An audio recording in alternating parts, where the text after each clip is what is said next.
예, 앞서 설명드린 대로 어제부터 국회 상황이 숨가쁘게 돌아가고 있습니다. 민주당이 어제 이동관 방통위원장과 이정섭, 손준성 검사까지 총 3명에 대한 탄핵소추안 국회에 보고했죠. 국민의힘은 절대 불가를 외치면서 국회에서 밤샘 농성을 벌였는데 과연 오늘 탄핵이 이루어질까요? 그런가 하면 양당의 내부 상황도 각각 복잡하게 돌아가고 있는데요. 국민의힘 상황은 오늘 2부에서 좀 들여다보기로 하고 1부에는 민주당 상황 들여다보겠습니다. 이 선거제를 놓고 어떤 이야기들이 논의되고 있는지, 그리고 이낙연 전 대표의 행보까지 예측을 해보려면 이분을 모시는 게 좋을 것 같아서 오늘 초대했습니다. 민주당 내 혁신파 모임 원칙과 소신의 김종민 의원 어서 오십시오. 네, 안녕하세요. 일단 국회 상황을 좀 봐야 될 것 같아요. 김 원칙과 의원님. 상식입니다. 원칙 제가 지금 뭐라 그랬어요? 원칙과 소신. 그래. 소신 그 것 말도 하시는 맞는데 예. 바꿀까요 이렇게? 모임의 이름은 원칙과 상식. 예. 일단 국회 상황을 좀 보죠. 국민의힘이 밤샘 농성을 했습니다. 그렇지만 이게 오늘 물리적 충돌로 이어지거나 이럴 가능성은 없는 거죠? 국회 선진화법 이후에 국회에서 물리적 충돌이 한 번 있었어요. 지난번에 패스트트랙 할 때. 예. 근데 그때도 뭐 예전처럼 그렇게 막 부딪히고 한 적은 없었기 때문에 심한 물리적 충돌까지는 안 일어날 것 같아요. 그렇죠. 예, 그런 상황은 아닐 것 같고 결국 민주당 의석수만으로도 탄핵안 통과는 되는 거고요. 이 탄핵에 대한 입장은 지도부와 동일합니까? 아니면은 이 부분에 대한 생각도 좀 다르십니까? 뭐 이견이 있는 분들도 꽤 있죠. 근데 그럼에도 불구하고 이제 지도부가 또 다수 의원들이 탄핵을 추진하겠다라고 뭐 뜻을 모았기 때문에 굳이 이 문제 가지고 당에서 크게 갈라지는 거는 뭐 바람직하지 않다. 그래서 뭐 그다음에 큰 목소리를 다른 목소리를 내지 않는 건데 뭐 부분적이거나 개인적인 이견들은 있는 상태입니다. 그러나 이견은 어떤 이견인 건가요? 핵심은? 뭐 예를 들면 이제 뭐 이동관 방통위원장의 탄핵에 대해서는 별로 큰 이견이 없어 보이고요. 예. 당장의 직무정지가 필요하다. 언론 통제가 지금 진행되고 있어서 상당히 위험한 상황이다. 이게 이제 탄핵의 헌법적인 취지에 딱 맞는 상황이거든요. 큰 이견 없어 보이고 검사 탄핵은 손준성 검사는 지금 재판이 진행되고 있잖아요. 예. 그 재판으로 여기에 대한 징계 혹은 처벌이 가능한 상황이어서 사법적인 처벌이나 징계가 당장 그 필요한 어려운 상황일 경우에 탄핵이 이제 좀 명분이 있는 건데 그런 점이 하나가 좀 걸리고 그다음에 이제 이정석 검사는 이분도 좀 문제가 좀 심각하긴 한데 이재명 대표 수사 검사라는 이유 때문에 혹시 우리가 이게 정치적인 보복성 탄핵이 아니냐 뭐 이런 오해를 받을 수 있어서 그 점에 대해서 좀 신중해야 된다 이런 이견들이 있긴 있었어요. 예, 그런 있었는데, 이견들이 예. 있었지만 전체적으로는 다 모아진 것 같더라고요. 예. 이 부분에 대해선. 알겠습니다. 오늘 어쨌든 탄핵이 이루어질 것 같다 그 말씀이시고 사실은 당 내부 상황이 지금 더 복잡한 것 같아요. 민주당 상황을 들여다보니까 어제 본회의 전에 의원총회 열렸는데 거기서 탄핵 관련된 얘기만 나온 게 아니고 이 선거제 관련한 얘기도 있었다고요. 뭐 탄핵 얘기는 뭐 그동안에 논의가 많이 됐기 때문에 예. 뭐 일단 이렇게 탄핵을 추진하겠다라고 지도부가 방침을 발표한 거 그거 이외에 특별한 이견은 없었고요. 주로 이제 선거제 개혁 관련해서 한 2시간 이상 2시간 경론을 이상이요? 벌였죠.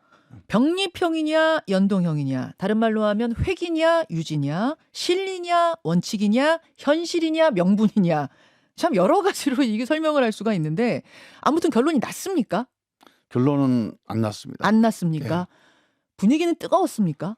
예, 뜨거웠고요. 또 양쪽 의견이 팽팽해서 어느 한쪽으로 지도부가 결론 내기에는 아직 이른 상태다. 아마 그렇게 판단을 했을 것 같고. 이재명 대표도 뭔가 언급을 하셨어요? 얘기를 안 하셨어요. 그냥 경청만. 제가 마지막에 좀 못 듣고 나왔는데 예. 제가 있을 때까지는 얘기를 안 했고 그 이후에 보도를 보니까 특별히 이재명 대표가 언급했다는 보도는 없더라고요. 그렇군요. 김종민 의원은 선거제 회기는 안 된다 반대쪽이시죠? 그렇죠. 예. 예. 선거제 퇴행, 퇴행이라고. 병립형 회기. 회기는 퇴행이다. 왜 이 돌아가는 건 안 된다고 보세요? 아니 근데 일단은 저기 병립형이냐 연동형이냐의 내용을 떠나서 민주당이 지금 이 선거제 개혁 연동형 비례대표제에서 좀 다양한 민심을 모아내겠다. 우리하고 국민의힘하고 둘이만 짬짬이하는 이런 양자독식 선거 이제 그만하겠다. 그렇게 약속을 해서 이재명 대통령 후보가 여러 번 약속을 했죠. 안철수 씨하고 TV 토론할 때 약속하고 그 약속 어떻게 맺냐 그랬더니 의원총회에서 의결하면 믿겠다. 그래서 일요일 날 밤에 8시에 의원총회 소집을 했어요. 아, 기억나요. 네. 기억나요. 예. 뭐 말을 못 믿겠다 그러니까 이 정도면 믿지 않겠냐. 아하. 의원총회 소집을 했죠. 그리고 나서 김동연 씨하고 우리가 합당을 했잖아요. 합당할 때도 대문짝만하게 우리 이거 약속 지키겠다. 연동형 유지하고 위성정당 방지법 금지하겠다. 만드는 걸 대선 공약으로 하겠다. 예. 그리고 전당대회 때 결의문을 채택을 했어요.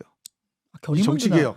그래서 그러네요. 비례대표제 그 연동형 비례대표제 위성정당 금지 이 선거제 개혁 꼭 우리가 관철하겠다. 한 정당이 이 정도로 약속했던 적은 제가 본 적이 없습니다. 그냥 개인적으로 당대표가 약속을 했거나 의원 개인이 원내대표가 이런 경우는 많이 있어요. 근데 그런 경우에는 뒤집어질 수 있죠. 아니면 선거 때 공약을 한 10수개 해놓고 그중에서 어느 하나가 이건 안 되겠습니다. 이런 경우는 있습니다. 그런데 이렇게 하나의 사안을 가지고 이렇게 중요한 의원총회 결의와 전당대회 결의, 합당 결의, 대선 후보의 약속, 몇 TV 단계예요? 토론에서의 그러면 몇 번 한 거예요? 근데 이런 약속을 어긴다. 그럼 민주당이 무슨 말을 해도 야, 그 말 못 믿겠다. 여기에 대해서 우리가 항변할 수가 없습니다. 2중, 3중, 4중, 5중의 약속을 해놓고 이걸 뒤집는 것은 그 제도가 좋으냐 나쁘냐 내용면을 떠나서 네, 그건 별개 문제예요. 그냥 이 절차로 봐도 형식적으로 봐도 안 된다 그 말이죠. 정당이 해야 될 일이 아닙니다. 정당이 이 정도의 약속을 뒤집는다. 그거는 그동안에 우리가 잘못했습니다. 거의 뭐 우리 새로운 정당입니다. 이런 정도 얘기. 우리 이제 앞으로 이런 거하고 다른 정당 되겠습니다. 이런 얘기거든요. 아예 당 간판 바꾸는 것 같은 느낌이에요. 아예 DNA 자체를 바꿔야죠. 그런 약속을 한 정당하고 이걸 뒤집는 정당이 어떻게 같은 정당입니까? 근데 이재명 대표의 설명은 이거예요. 선거도 일종의 승부인데 멋지게 지면 그게 무슨 소용이냐. 현실의 엄혹함을 무시할 수 없다. 이 발언에 대해서 어떻게 보십니까? 제가 그 얘기도 어제 말씀드렸는데요. 선거의 승패를 누가 만들죠? 국민이요. 이게 선거 제도가 승패를 만드나요? 아니면 무슨 전략이 만들어요? 지금까지 매번 전략도 짜고 다 합니다. 물론 최선을 다해야 되죠. 그러나 민심의 큰 그 줄기, 민심의 큰 흐름 이게 결국 선거를 결정지어요. 근데 민심은 뭘 볼까요? 이게 연동형이냐 병립형이냐 선거제도가 뭐냐? 그거보다 훨씬 더 뛰어나고 훨씬 더 강력합니다. 민심이. 그래서 저기 못 믿겠다. 그러면 군주민수라고요. 정치는 그냥 돛담배예요. 그냥 뒤집어집니다. 근데 이렇게 약속을 안 지키면 저는 민심이 이걸 가만히 놔두지 않을 거다. 그렇게 봐요. 이재명 대표가 약속을 이제 지킬 수 없을 것지도 모르겠다 하는 이유 중에 하나는 또 이런 거더라고요. 만약 내년 총선에서 민주당이 일당을 놓치거나 과반을 확보하지 못하면 과거로의 역주행을 막을 수 없다. 더 나쁜 세상이 되지 않게 하는 것도 중요하지 않느냐. 요 주장에 대해서 어떻게 보세요? 저는요 이렇게 봅니다. 지난번에 국민의힘 예를 들어볼게요. 국민의힘이 100석 했어요. 우리 민주당 180석 했습니다. 그래서 이게 세상 끝났다 이제. 우리 앞으로 한 30년 집권하겠다. 그렇게 됐습니까? 검찰총장, 윤석열 검찰총장 한 명이 해집고 다니면서 이걸 이제 우리는 쿠데타라고 부르지만 이 검찰총장 한 명이 이 180석 정권에 저항하면서 완전히 흔들려 버렸잖아요. 그러니까 민심하고 같이 가지 않으면 또 민심을 사지 않으면 180석이고 과반수고 힘 없습니다. 180석 아니라 200석이어도 민심 얻고 가지 못하면 안 됩니다. 할 수 없다. 그건 옛날 얘기예요. 옛날에 국민들이 자 선거 때 관심 갖다가 이제 내가 바쁘니까 니들이 알아서 해 하고 맡길 때가 있었어요. 지금은요. 대중매체도 있죠. 소셜 미디어도 있죠. 정말 국민들이 정치에 대해서 많은 정보를 가지고 있기 때문에 매번 매달 매일 판단을 하고 의견을 냅니다. 참여를 합니다. 그래서 의석수가 아무리 많더라도 우리가 국민들한테 신뢰받지 못한다? 예. 그러면 금방 힘 빠지고 의석수는 60%인데 지지율은 30%입니다. 그래서 우리가 180석 갖고 별 성과를 못 낸 거예요.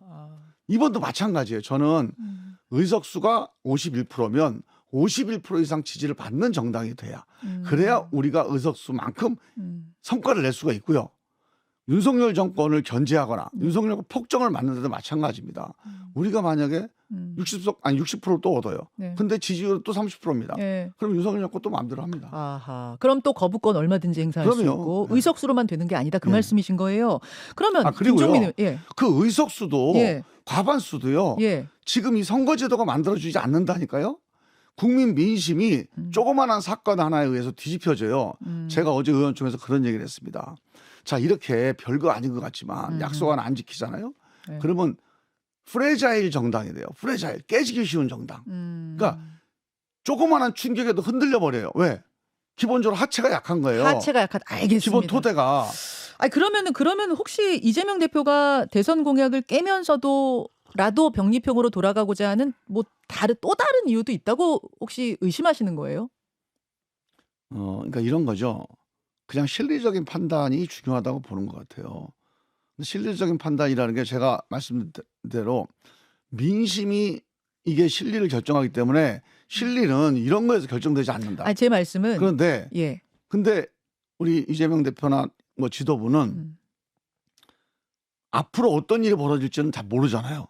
민심이 어떻게 될지 모르니까 예. 이거라도 챙겨놔야 된다. 알겠습니다. 김종민 의원 만나고 있습니다. 민주당이 외면할 수 없는 재판이기 때문에 제가 잠깐 언급하고 가야 될 것 같은데요. 어제 대장동 재판과 관련한 첫 번째 선고가 있었습니다. 김용 전 민주연구원 부원장 징역 5년. 김용 부원장은 뭐 일관되게 일원도 받지 않았다는 입장이긴 합니다만 이게 이재명 대표 재판 리스크로 연결될 수 있다고 보세요. 어떻게 우려하세요? 일단은 이재명 대표나 우리 민주당 입장에서는 상당히 부담스러운 결과죠.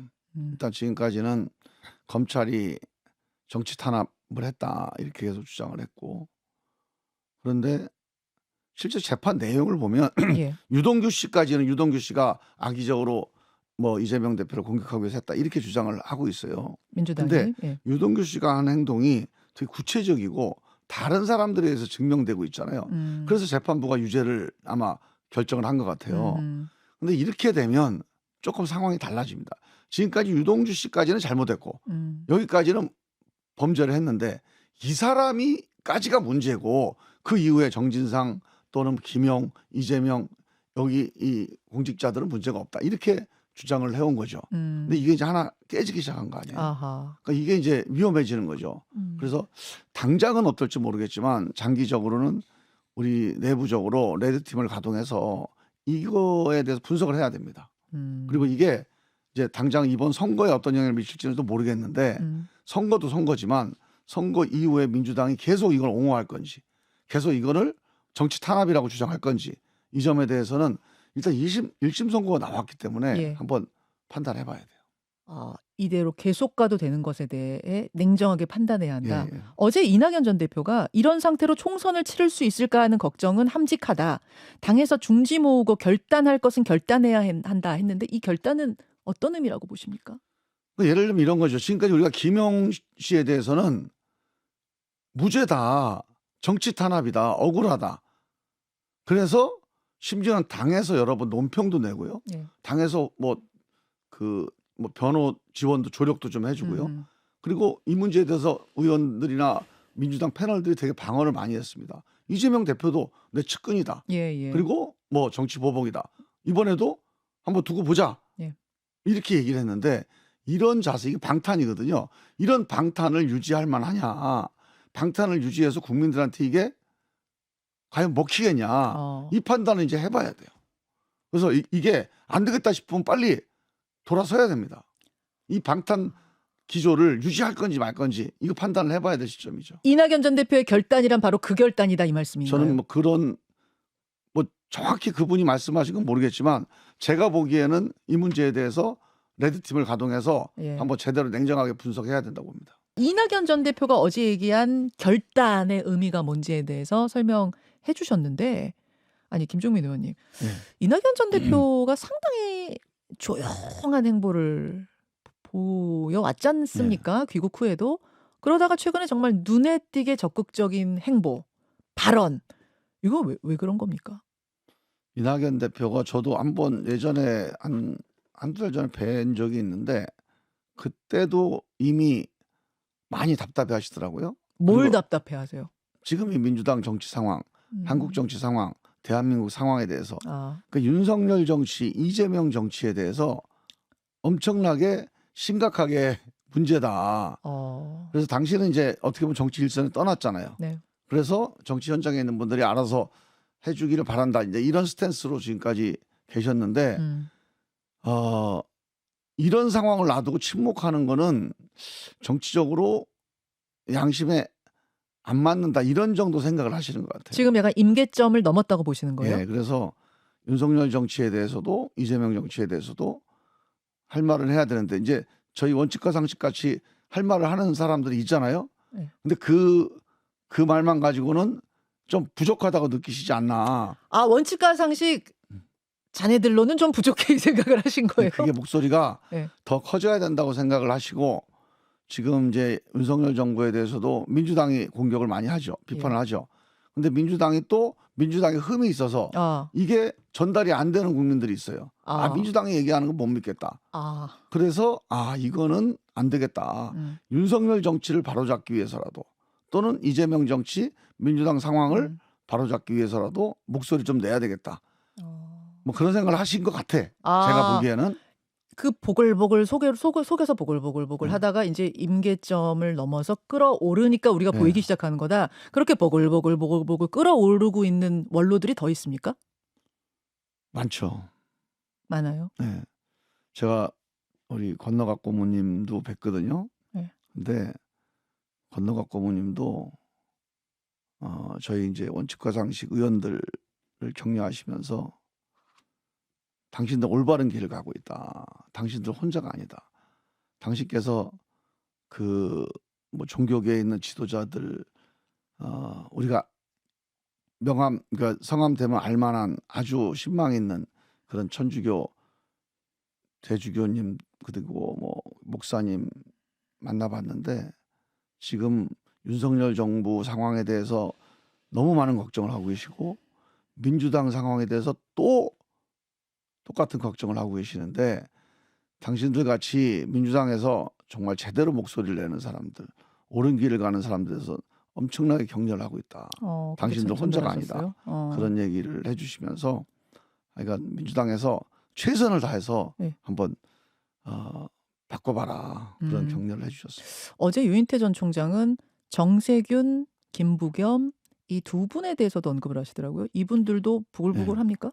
저도 이제 정세균 총리님하고 김부겸 총리님도 제가 직접 뵙지는 못했고 뵌 분들하고 몇 번 얘기를 들었는데 지금 민주당 상황에 대해서 윤석열 정부에 대해서는 뭐 우리 민주당에서 생각하는 거랑 똑같이 심각하게 정말 문제가 심각하다 보고 있고요. 이거를 바로잡기 위한 민주당의 지금 행보, 대응이 참 문제가 있다. 그래서 이거 갖고 되겠느냐는 걱정이 또 한 걱정이에요. 그래서 그분들도. 저는 뭐 김부겸 총리도 얼마 전에 인터뷰를 하셨더라고요. 네, 지면 인터뷰 하나 하셨더라고요. 그분도 지금 양평 가서 이제 양평 거사로 지금 편하게 지내신 지 꽤 됐잖아요. 이제 정치 안 하시겠다고 하고.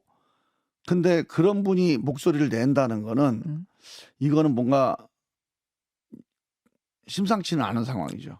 그럼 이낙연, 정세균, 김부겸 이분들이 같은 생각을 공유하고 계시다면 함께 뭔가 논의하고 뭐 그러실 수도 있는 거예요? 그거는 아직 모르겠습니다. 뭐 같은 생각이라는 게 이제 구체적으로 해법 또는 어떤 일을 같이 도모하자 또는 대응하자 뭐 이런 얘기까지 뭐 같은 생각인지 여부는 제가 모르겠고요.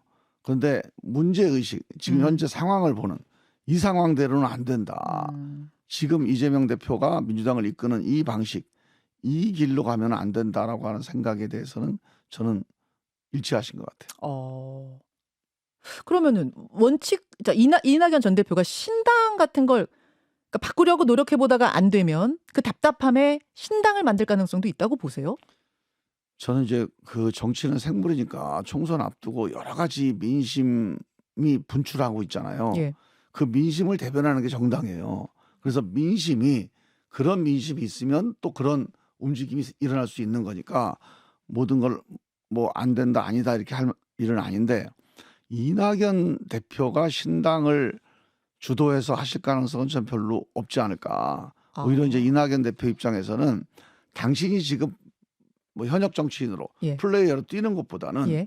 지금 이런 새로운 움직임 또는 새로운 목소리에 뭔가 좀 힘을 실어주고 또는 그런 목소리에 대해서 뭔가 같이 보태는 이런 취지에서 저는 말씀을 하시는 거 아니, 아닌가. 지금은 당연히 그런 단계지만 부글부글부글하고 끌었는데 끌어도 뭐가 변화가 없다 하면은 그러면은 뭔가 행동해 보자라고 신당으로 나갈 수 있는 이제 현역 정치인들 현장 정치인 중에서 그런 분들이 나올 거예요. 또 그런 세력이 나올 거고.